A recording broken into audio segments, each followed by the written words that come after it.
Without further ado, he works on clean air research, lobbying, and making sure HEAL Utah maintains strong grassroots presence among the concerned citizens of Utah. He also assists on working on clean air energy policy and the transition away from coal. Raised in Colorado, nature and environment have a special place in his heart.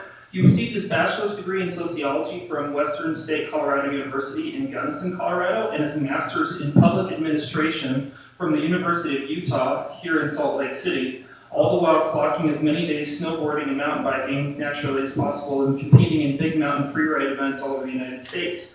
Most recently, he worked on state political campaigns helping to ensure common sense environmental policy has a voice at the legislature. Please bring up Noah. Noah, actually,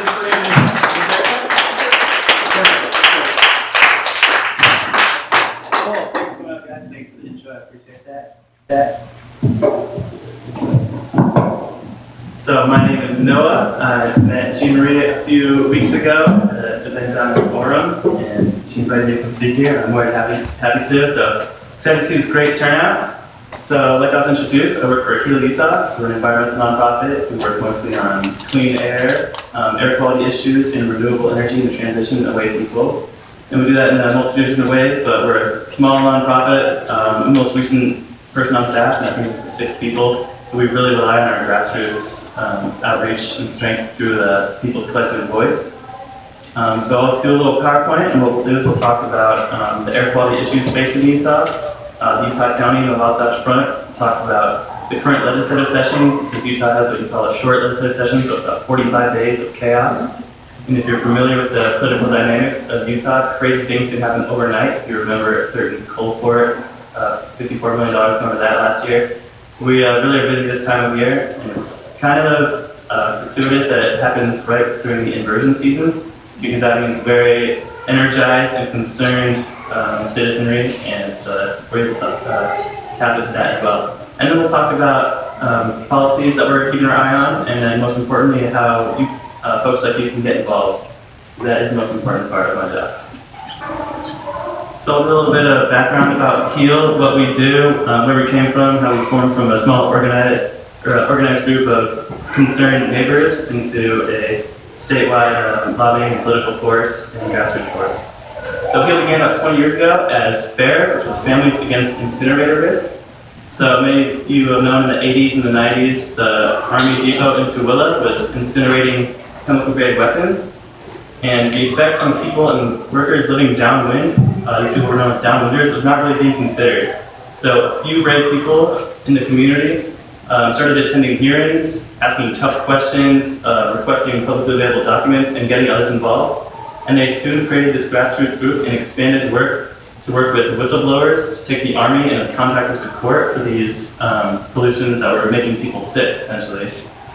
So they expanded their efforts and took on some of the worst polluters in the state by campaigning against dioxin pollution from Materko and the Davis County garbage incinerator. So these were essentially concerned neighbors. They didn't have a voice. They saw they're making a connection between people getting sick and what was going on in their environment. So it soon became clear that Utah was also going to be targeted by predatory corporations as the place to dump the nation's nuclear waste.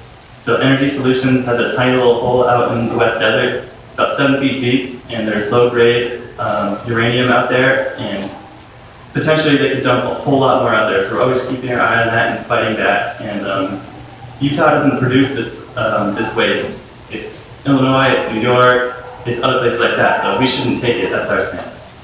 And we try to be level-headed and reasonable environmentalists. This stuff is already out there, so somebody has to take it. But we're firmly against creating more nuclear waste. What we have to deal with, but we shouldn't create more.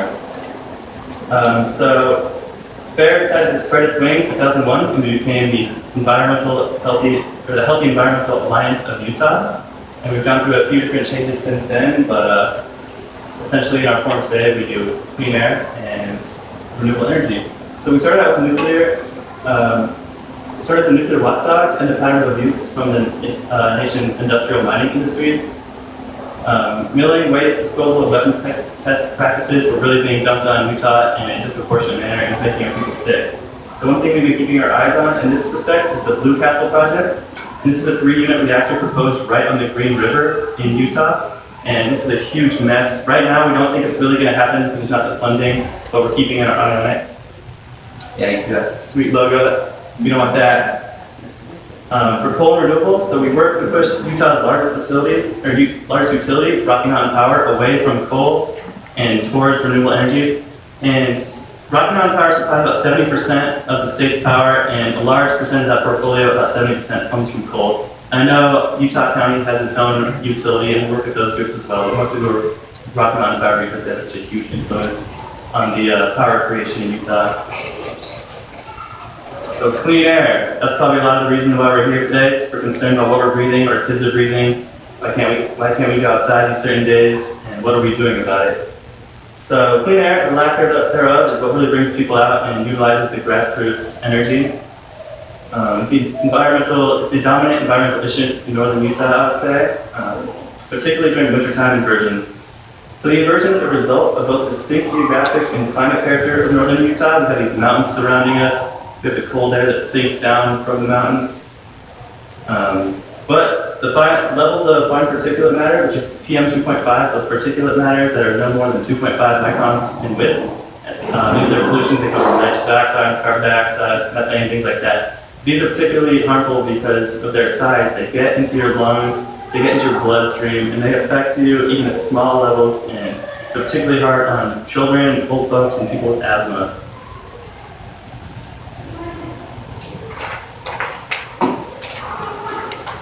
So Utah is already officially out of containment several times a year. This means we have air pollution levels that are higher than the national ambient air quality standard.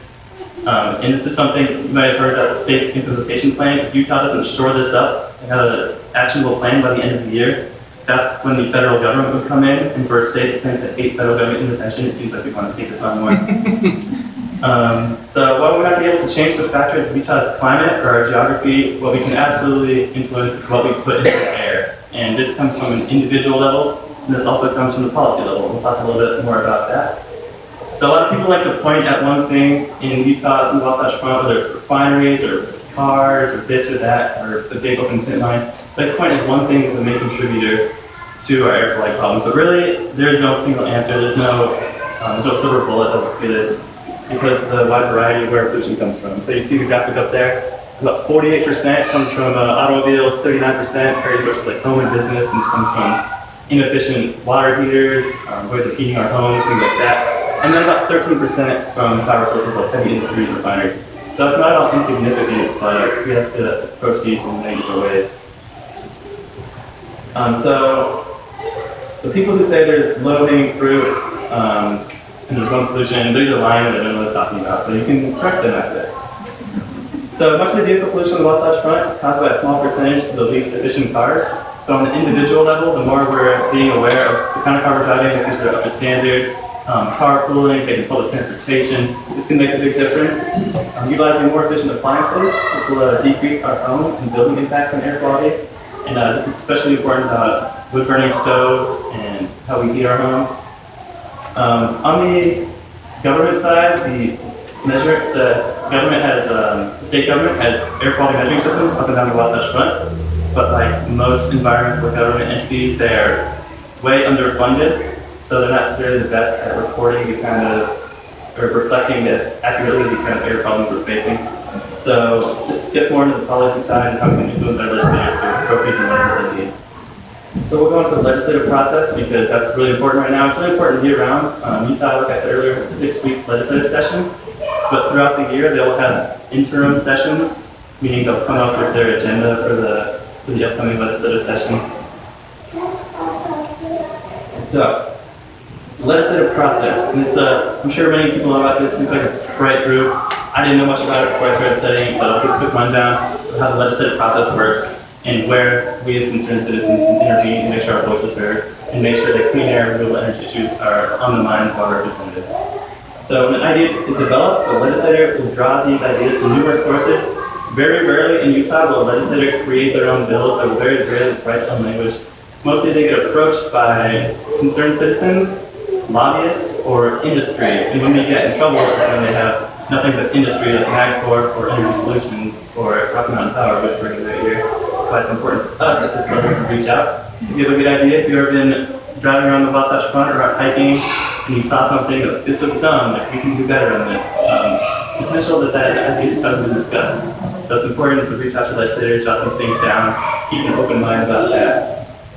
So when the bill is, actually it's an example, HEAL mostly, we work on advocacy and opposition to bad air quality bills, but occasionally we'll work directly with legislators. So 2 years ago, we worked with Representative Brett, and we helped develop a low nitrous oxide water heater bill. So this means that every water heater sold after 2016 would have to meet these new standards. So they're 35% more efficient, and this cuts out a huge amount of the nitrous oxide that leads to the PM 2.5 at least in versions. So it's not that hard. The legislators are very, very accessible, so you can reach out to them, you can talk to them. So when the bill is drafted, the bill is assigned a drafting attorney, it's given a number, it's given a fiscal review, and then it's reviewed for statutory constitutional concerns, and then the bill is introduced. This is introduced to the Rules Committee, and this happens in the Senate and in the House. And this is, when the bill is at committee, this is a great time for you to show up. Groups like HEAL Utah, and even non-environmental groups like ACLU and other groups, they will often do legislative bill trackers. So on our website, we have a bill tracker, and we'll keep you up to date on good or bad bills, and we'll let you know when these are coming to committee, because if a concerned citizen shows up, and you go up and you speak in front of these representatives, which is not nearly as intimidating as it sounds, you speak your piece about why they should support or oppose this bill, and that can go a long way, because the bill really doesn't have any life at that point. So it's a bad bill, it can stop doing this right in the beginning. So when the bill goes to the floor, it receives a favorable or unfavorable recommendation. It's debated in open session, and you can go attend these meetings and just see what's going on, see what the dialogue is, and that can help you in your own personal dialogue with your representative, if so choose.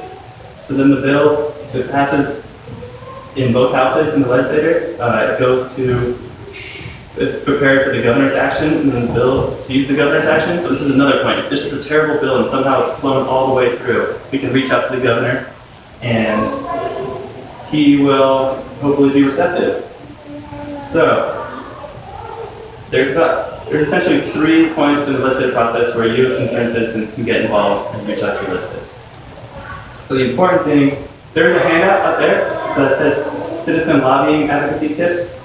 And basically my job as grassroots advocate or grassroots organizer for HEAL Utah is to get engaged in concerned citizens like you and help turn your energy into action.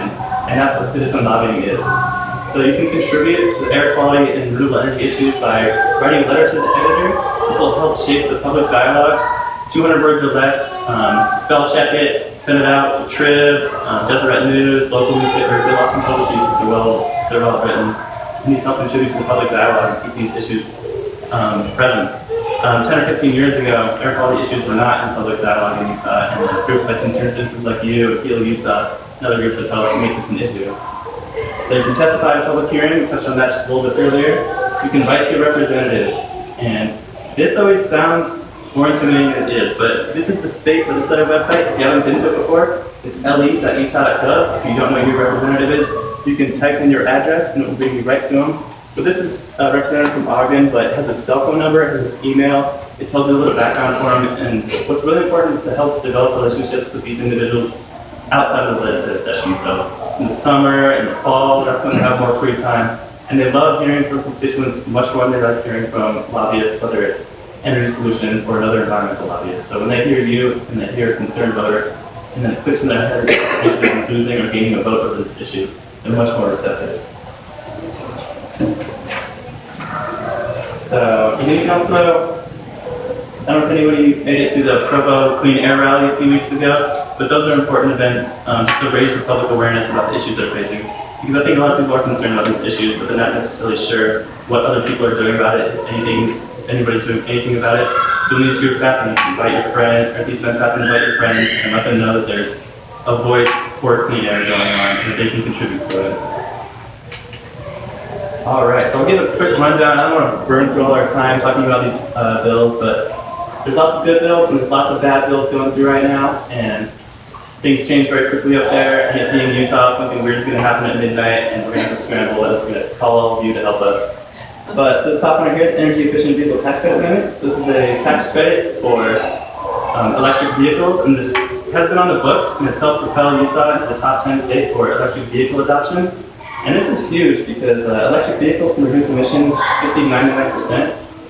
Plug-in hybrids can reduce emissions 60 to 30 or 30 to 65%. And just having more of these on the road is really important. This is a way that public policy helps incentivize individual behavior. And that's why it's important as individuals concerned about individual behavior, we reach out to the policy shapers. Because there's good policies that can help make our lives easier and make the policy easier. There's the petroleum vapor recovery amendments. This is like one of those low-hanging fruits. Whenever a gas tanker disperses gas into a gas station, all this vapor is released and it contributes to poor air quality, so targeting that. Emissions testing amendments. This is really interesting because Utah County is one of the only counties in the state that has emissions testing requirements unless you have a certain class of light to medium duty or light to medium truck, diesel truck vehicle. So Weaver County, Salt Lake, everybody else who has emissions, their diesel trucks are required to be tested, but in Utah County, for whatever reason, they're not required to test it. So there's potentially 20,000 vehicles out there that are contributing disproportionately to the air quality problems. And when I say disproportionately, I don't mean 2 or 3 times, I mean up to 30 times. So if there's a big truck going by and it's rolling coal, that is really doing damage. So Chief Aaron is running this bill, and it's flown by so far, but I think a couple of influential truck owners have reached out to the representatives around here, and it's getting some pushback. So that's something we need to keep working on. And there's a couple of more. There's also a legislative tracking sheet up there. If you're interested in keeping up on these, I'll move right through. Going to the bad bills. Actually, let's keep it more positive for a minute. So, solar access amendment. This is one that's going to help make solar more available. Rooftop solar. There's 2 classes of solar. There's rooftop solar and there's industrial solar. But the big solar fields out in the desert, Rocky Mountain Power is what we want to do with that. So rooftop solar is something that we can do that's cheap and relatively doable for us. So HOAs can no longer outlaw this outright. Joel Briscoe is running a carbon emissions tax, and this is probably the most progressive tax piece of legislation that we've had so far. And I think kind of it's largely symbolic just with the political dynamics in Utah, but I think it's great that Briscoe is bringing this out there. And a couple of bad bills. There's always these. So the Air Conservation Act amendment, so this wants to allow burning of solid fuels so long as the use is for cooking food. So you can have in theory, you can have a raging bonfire in your backyard. And if some enforcement agency shows up, all you have to do is have a marshmallow on hand and they can't do anything. So this is really weird because there's regulatory agencies that specifically work preemptively to make set rules to watch our air quality. And this is legislation trying to circumvent this regulation. So it sets a bad precedent so that we're keeping an eye out for many reasons, but it's a bad precedent essentially. There's a couple more. HB 11 is really concerning. So right now, bills and commissions and committees in Utah have to have a certain amount of bipartisanship on their committees. A certain amount of Democrats, a certain amount of independents, a certain amount of Republicans. And this bill essentially strips that requirement. So the Division of Air Quality could essentially be nothing but energy solutions, Rocky Mountain Power representatives in theory. Like, it's very, very bad, and it's a blatant power grab, and it looks like it's going to pass. So what we do from here is kind of up in the air, but it hasn't been signed by the governor, so we'll keep at it. Appropriations is a little tricky. Utah got a big settlement from Volkswagen for their rigging their diesel emissions testing. So we have $32 million to spend out in the next 10 years. So we're trying to get that specifically focused on replacing the school bus fleet and making that more efficient because we have these buses from the 80s and 90s squirting out huge amounts of pollution, and this is really important because school children bear the brunt of this, so it has lots of political momentum, and I think that'll go through. And take action now. This is where you guys come in. So right now, what I have on here is an example of an action alert. So when something bad is going to happen, we'll shoot out an action alert via email. If anything on our emailing list, you'll see this, and it tells you about the issue. And then at the bottom, you can't see, it'll tell you how you can get involved. There's a committee hearing coming up. If there's a chance to publicly speak about it, we'll let you know about that. And we'll also send you your representative's phone number and email and a short little script. So if you're concerned about something that's going through, then you can just shoot them a call or shoot them a text. And I've spoken to legislators who have changed their votes based on the amount of phone calls they get. So this is really impactful, and this is a really good chance for citizen lobbying to have this impact felt. And that is the quick run through the legislative session and how you can get involved right now. And there's a lot more information on that desk up there. There's a legislative bill tracker if you'd like to keep up with air quality legislative updates. There's one for that as well. And also some free stickers. So right now I would like to open it up to any questions. This is just a comment. That picture there, I saw that on Facebook, and somebody, I don't remember what the post was about, had that exact picture, and I'm like, that's a little hyperbolic. You know, maybe it's a little exaggerated, whatever. Went out the next day and I could smell the air. And I don't think I live up by the canyon in Spring. I think that's the first time I've ever been able to smell the air. It had a chemical smell. Yeah, it was right around January 31st when we had that highest, worst air in the nation. Yeah. I'm like, okay, maybe that picture wasn't that That's far real. off. There's no filter on that one. Yeah, I moved out from Colorado. I'm sure a lot of people from out of state too. You think Salt Lake City, you think Provo, you think it's beautiful, clean city, Wasatch background. And before you know it, you're like swimming around in this dirty soup. And it's amazing to me what we as citizens of Utah are told to accept as normal as far as pollution levels. Yes, sir. So, a common, in kind of the discussion of, you know, let's move to solar, let's move to electric cars and stuff like that, a common response that I hear a lot is, well, we're causing more emissions by trying to switch to that than we are by sticking with the current system. Do you have any data on that discussion?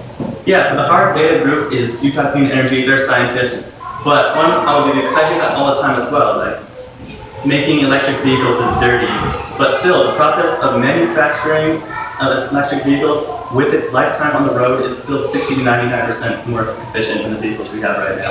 And we have come a long way. In the 80s, in the 70s, the governor will frequently cite that the air was worse back then, which is more or less true. But think about, we had 0 car regulations about what they could emit back in the 70s and 80s. So we can always do better than that, and the point of this all is that we can always do better. And as soon as we decide that we don't want to do any better, then we're stuck with this and then we move backwards. Yes, you Marie. You mentioned that a small percentage of inefficient cars are responsible for a lot of the vehicle emissions. Mm-hmm. Is there a rough age cutoff for, like, you know, how old is too old and probably is not going to be clean, like, you know, a car from the 90s or...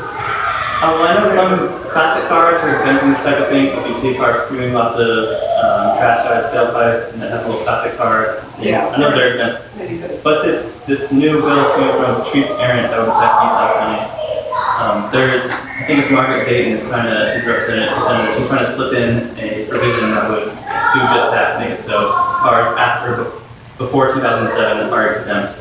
But we're trying to fight that because there's not a lot of old cars rolling around out there, and when there are, they're disproportionately contributing. So I don't necessarily know if there'll be a cutoff at the end. Did I answer your question at all? Yeah. Yeah, no, I know that there are a few classic cars, but they're not driven that much and there aren't many of them, but just like, you know, if you're a car owner and you're still running, using a really old car, just like from the 70s or 80s or 90s, like how would you know if it's too old and if you're worried about excessive fluid? Well, mostly you have to go through emissions testing, right?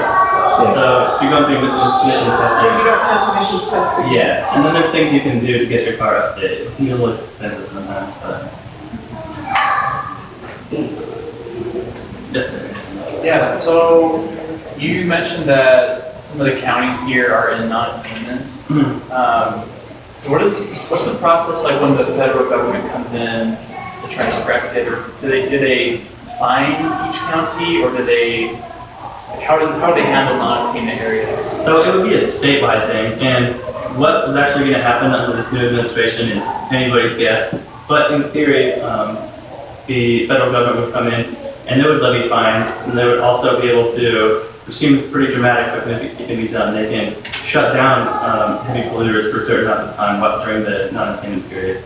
So it can be pretty heavy-handed, and currently Utah is working on a state implementation plan This is mostly government, but lots of other allied groups working on ways that we can reach attainment by the end of the year. We have to have a plan by the end of the year to reach attainment by 2018. But we're pretty heavy-handed, really. Is there concern that with Pruitt now and the EPA that's gonna change some of those federal? So fortunately, a lot of these things that are rolling over from the Obama administration, they're just that, they're rolling over from the Obama administration. So it's likely not a lot of things will change on that particular front. And I think this huge gesture to dismantle the EPA is not going to happen. I think they're going to try to strip it as much as possible. But what that looks like, I'm not quite sure right now. But I think Utah's always been pretty fiercely independent when it comes to its policy shaping and shaping its own destiny ever since statehood. So I think with that mentality, Utah can be in a positive position to help set its own course for the next 40 years. And we won't necessarily be under the influence of the federal government as much.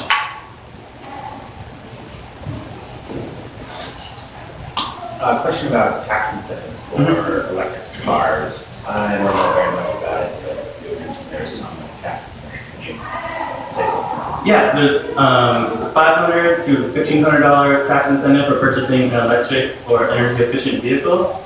And unfortunately, the way Utah works, but most states work like this, is that this money comes from the education fund. So there's specifically allocated funds, and then everything else technically is the education fund. So the representative wanted to take away this energy efficient vehicle tax credit. He's not anti-electric vehicle, he's just anti-tax. But what we've been able to do is to extend this tax credit so there's no cap. So it's a point of sale credit, I should mention. So when you're at the dealership and you purchase this vehicle, you get $500 to $1,500 right back, right then. So that's important. So there's no cap on this. So if 1 million people go out tomorrow and purchase electric vehicles, they can all do it. Yep. Are there any questions I can answer? Yeah. So I've been calling Governor Herbert a lot about different legislation, and I always get the comment line. And I'm just curious how, sometimes I feel like, is anyone listening to this? How effective is this? Is there a better way to try to contact him? Do you have any thoughts on that? Governor Herbert can be really hard to get a hold of, especially this time of year. Yeah. If you haven't reached out to your legislators, like your local representatives and senators, they can be much more accessible. Yeah. So I would continue to get at Governor Herbert. If you can reach out to your local representatives, that can be really impactful as well. And outside of the legislative session, like during the summer and in the fall, you can talk to them about these general concerns that you have, concerned about renewables, electric vehicles, and they have that in their ear and they know that people in their district are thinking about that, and that's something that will carry over. The legislative session is pretty much chaos. If anybody's ever been up there during the day in the session, it's craziness. That said, if it's not Governor Herbert, you want to talk to your reps, are really easy to talk to. They said a lot of it's in committee, and that's maybe a little scarier, but go and talk to your reps. It's like, you go, you pass in a card, they come out and talk to them. It's a really good way to know if they're really good reps that you would actually vote for again, or if they're morons too. Yeah. So, never know my reps better than when we've gone and just chatted with them about bills. Definitely. Jeff's exactly right. During this time called floor time in the legislative sessions, so 5 to 10 times per week, there's 2 to 4 hours per day specifically set aside for your representatives to talk to you. So if you go up, there's a green or a blue sheet depending on who you're talking to, your representative or senator. You write your name, you write what you're concerned about, you hand it to the sergeant at arms, and he goes right in and hands it to the representative, and the representative will most likely come out and talk to you. You'll give a couple of concise talking points. It can be a 2-minute conversation letting him know what his stance is, or him letting know, or her letting him know what their stance is, and you letting them know what your concern is. Or it can be like a 20-minute conversation, and you can get really connect with the representative and establish a relationship. And it's not really as inconvenient as it sounds. No, not at all. It's easy. Yeah. How much of a difference would it make if I switch from gas to electric, one person? Yeah, you should do it. Well, I mean, how You can much afford of a it, you should do difference? But that's the problem with it. It doesn't pay for itself in the That's true. of gas, right? Definitely. But I mean, talk me into it. Why will? So, Why will it make a difference? what difference does it make what I do? Think 3 million Utahns. Okay. That's how we have to think of things. So each person does make a difference. Okay. But I understand Well, I it would can find a be. talking point to say to the neighbor, like, if we all did it, the pollution would go away or not at all. I mean, Where's most of the pollution coming from? 48% is coming from vehicles. 48%. So they can reduce their own personal emissions by up to 99%, and that's a huge amount. Just to answer that from a personal perspective, I live in places where someone comes to pick up somebody in your neighborhood and they sit out and just let their car idle for 10 or 15 minutes, or they think they need to heat it up for 10 or 15 minutes. It's like, people have this idea that, oh, it's wasteful to turn it off. It's like, maybe in a car built in 1908 or something, but modern cars, if you're gonna be sitting around for more than 30 seconds or so, I think it's worth it to turn off the car and save it. So even right there in your neighborhood, it's disgusting if you're like walking your dog or out in your yard or something and someone's just idling their car. That's just pollution that's doing no good for anybody. So I think it makes a difference. Yeah, it does. More people. Yes. I just wanted to add to that, there's a microenvironment and a macroenvironment. So just using that car in your own driveway, you're breathing that air. Yeah, absolutely. So regardless of the environment, if they don't care about the trees, they don't think they're making a difference in the large picture, in their own personal life, they're breathing that in. Very true. Well, if anybody is interested in getting more active in the remaining part of the legislative session, we can talk afterwards, but like I mentioned earlier, it does make a huge difference if you go up there and speak to your representative and say, I'm concerned about this. And HEAL has 2 full-time policy associates that are on that Hill all week long. And if you're interested, we can sit down with you, have a quick 15-minute chat, give you some talking points, or if there's anything you're specifically concerned about, give you a fact sheet. We can help you speak really intelligently about a particular issue, and sending them will be right there by your side the whole time. I think it's an empowering experience, really, just to know that you're up there. It's not just lawyers and lobbyists having the representatives here, that it's you also. Can I say, sorry, I have lots to say. Can I plug something really quick, please? Yes. I'm part of the Provo Bike Committee, so we meet in Provo like the first Thursday of every month. So if you're interested in getting involved, check us out on Facebook. And it's a good way to change Provo and make it more bikeable. Definitely. These individual behaviors add up. Biking's fun. Are motorcycles better than cars? I'm not sure about that. I can anyone answer one way or the other. I think in general, yes, because you've got way higher mile per gallon, don't you? Yeah, it's smaller vehicles, a couple 500 pounds rather than 5,000. Yeah, one general, person yes. commutes on a motorcycle rather than a car. That's good to 4 or 5 member family each gets through a motorcycle and is all riding at the same time. Yeah. Carpooling's gonna always be the. That looks so much cooler though. Just saying. Yes. So you were talking about burning yard waste, and that's something that I've done before, and I never even considered it would be so bad. So honestly, is that worse than like bags of leaves in landfills, or which is? Yeah, it is actually. As far as air quality concerns go, it's much worse. And- A few dozen people burning yard waste in the valley you can look at and see how it contributes. And yard waste, either in a landfill or in, like your city has a green waste recycling thing, either one of those is gonna be fine. Those aren't the things in the landfill that cause problems. The green waste actually probably helps break other things down. Are they like biodegradable bags? I'm sure they're for You've got to be, right? for the leaves. I like cowhide. Big buildings they built across the freeway, maybe directly across from Pleasant Road. Is that a power plant, and is it coal power? It is. There's no coal power plants in the Wasatch Front. There's 3 coal power plants in Utah. There's Sunnydale, there's I think Huntington and Hunter. And those are all 2 to 3 units power plants, but those are more south and central. This one here is natural gas, I believe, right? Yeah. One where north where Geneva used to be. And there was one more Carbon County coal plant down in Christ, which shut down, just decommissioned just a couple of years ago, so there's one less out there.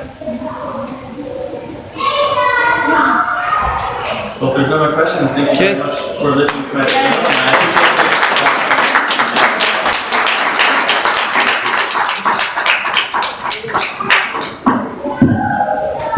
couple more quick questions. So, do you have a website? Yes, so healutah.org, and then there'll be all the staff members. We have solar staff, solar policy staff, we have a clean air policy staff, and we have our executive director named myself. I'm Noah at healutah.org, and all of our emails will be on there. We have our legislative tracker, and then we have a list of events coming up and ways to get involved. It's a pretty easy to navigate website, it's healutah.org. You're on Facebook. We're on Facebook, we're on Twitter, we're on Instagram. Is Instagram mostly like dirtier pictures? But we have an office dog that comes in. So the last post was me snuggling the office dog. You get good stuff like that too. But yeah, it's dirtier pictures. Cool. Can people donate to? Yeah, people can definitely donate directly to HEAL. We're in the fortunate position where we don't have to solicit donations every time we go and speak. If you feel so inspired, you can donate directly at the website. What benefit would donating do? Like, what would that go toward for you guys? Well, we're hiring a new policy person to work specifically more on clean air and these fights that are coming down from the federal level. So we're hiring this person in the next couple of months, and the more people we get on the staff, the more experts we get, the better we're able to represent clean air and renewable energy issues. Cool, thank you. One more round of applause for Noah Materko.